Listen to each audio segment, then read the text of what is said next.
আসসালামু আলাইকুম। তো দেখতে পাচ্ছেন যে মাঠের ধান কিন্তু অলরেডি কাটা শুরু হয়ে গেছে। আকাশের অবস্থা ভালো থাকার কারণে কিন্তু বিছালি পাড়া হয়েছে। তো এই ধানের ভুঁইতে কিন্তু প্রচুর পরিমাণে ঘাস হয়েছে, যার কারণে ধানের ফলনটা অবশ্যই কম হবে।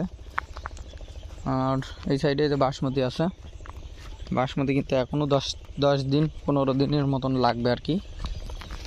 তো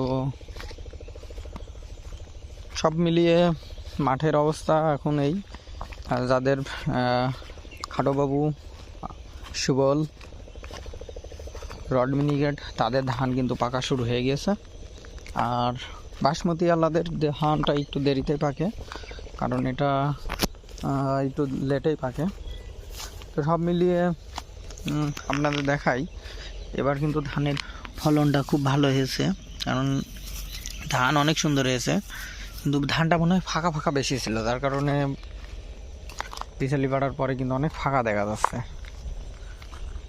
তো এই ধানটা মনে হচ্ছে আজকেই কেটেছে, অনেক কাঁচা মনে হচ্ছে।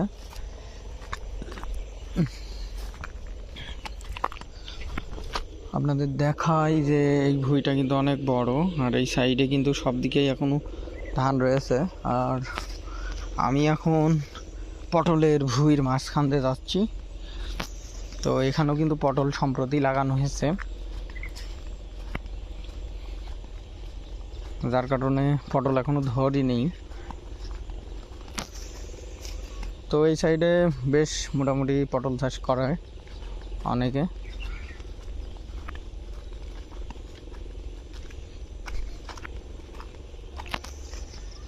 সন্ধ্যা লেগে যাচ্ছে, বাড়ির দিকে যেতে হবে।